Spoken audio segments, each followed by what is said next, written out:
So rather than keep yelling when we need new forms of thinking, new ways of thinking, I'm asking, and I'm doing this in a very serious way, is the herald call of creativity any longer connected to notions of new ways of thinking, or is it more specifically a stasis, attempt at set and lock and fix ways of thinking?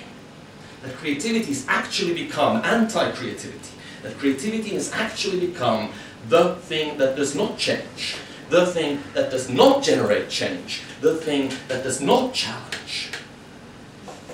In an age of crisis, these are issues that need to be asked, not because I want to somehow wage a war against creativity. Creativity is the thing I study, is the thing I work with, but rather we cannot believe that there would be one creativity that could get us through this. And we cannot rest on simplified notions of creativity. Rather, we must, if we want to truly be creative in an age after the crisis, go and ask, how can we think differently about thinking differently? So I'm deeply against the romanticized views of creativity. I am against them because I do not believe they are creative enough. I'm not against them because they are romantic. I'm a great believer in both romantic poetry and romantic notions. But I am against it because I believe that romanticizing creativity actually empties creativity out. Actually makes it more difficult to truly think creative. And this is why I bring in such a notion such as that why are we not talking about the investment bankers as the truly creative people they were? I mean, they created new things, things nobody had seen before, things people actually hadn't been able to think before. The notion that you could completely disconnect financial instruments from anything even remotely calculable, that you can completely do away with notions of risk through very strange algorithms. The notion that you could actually create these edifices in which the amounts of money that were tossed around were no connection to anything. Northern Rock, at one point, had lent out, through different kind of debt arrangements, lent out more than 1 million times the money it had. At one point. I mean, it was a very fleeting point, but I mean, there is this insane happenstance. And these geniuses, odd and twisted genius, but still, in the finance market, are just working this machine. Why does it feel so wrong to call them creative? They did do all the things that technical definitions of creativity claim that define creativity, yet we do not feel them creative. Why? They were not the good guys. And we have the greatest difficulty imagining that creative people are not the good guys. I was once almost thrown out of a gathering, a little like this, when I asked the not so innocuous question, well, can't pornographers and pedophiles be creative? Of course they can. Obviously they can. It would be ridiculous to claim they can't. Yet there is something that strikes us as almost a physical revulsion at the thought. We shudder in front of it. We do not want to think that thought. And my question, which is all this is leading up to, what is it that makes us shudder so? What is it that makes it so difficult for us to talk of certain things in the realm of creativity? Because it's my grand belief that it is that sense of revulsion, that sense of no, that sense of almost your brain trying to shut out certain thoughts, which make us less creative, which shields us away from the possibilities of creativity. There'll be other questions.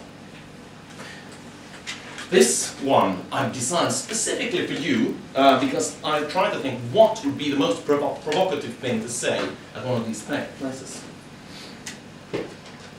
in many ways, the creative economy is complicit in the financial crisis. The creative economy was part and parcel of the system that now crashed. Consider the following. We've never seen a greater boom in the art economy than during the age of the great investment banks, ever. Looking at names such as Jeff Koons, such as Damien Hirst, they boomed in great part thanks to the investment banks, thanks to the venture capitalists and thanks to the private equity people.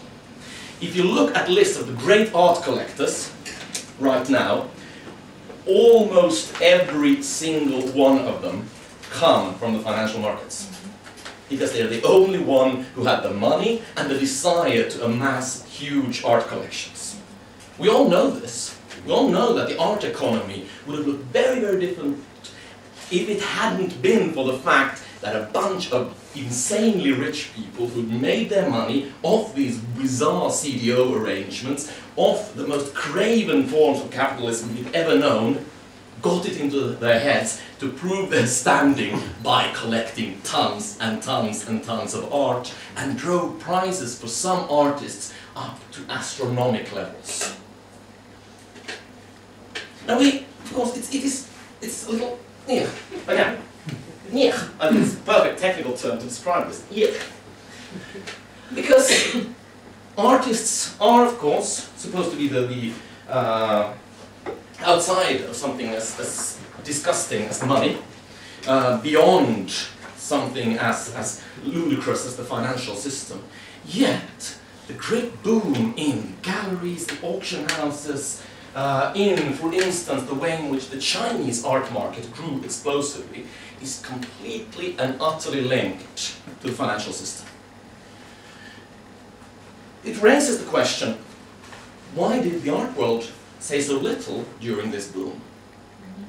The art world was very good at doing stuff like setting up, there were a number of interesting financial experiments, young artists selling basically futures in themselves, people setting up hedge funds that speculated in young artists.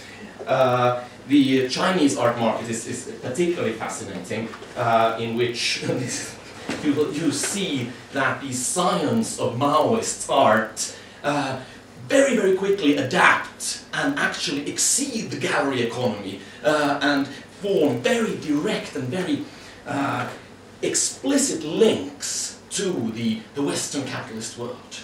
Very, very happy to suckle at the teat of the financial market. There was very little conversation if you look at of course there were some comments, particularly from art critics, which pointed out that the astronomic rises in art prices were not sustainable, that there was an art bubble, and so on. But very few questioned that the connection between the art world and the financial world. Similarly, if you look at another sector, the design sector, very few during the good days questioned the fact that the push of the design economy was, of course, a push of excess. It was a push generated in a society where a strawberry picker from Mexico with $17,000, this is natural, it's not $17,000 in annual income, could borrow $250,000, a sum he technically could never ever repay on his salary, in order not only to buy a house, but to buy an interior decorator to redo it in the latest styles. Design was dependent on that. Design was dependent on there being a financial system in which people could buy today all the notions of excess, all the pretty little things.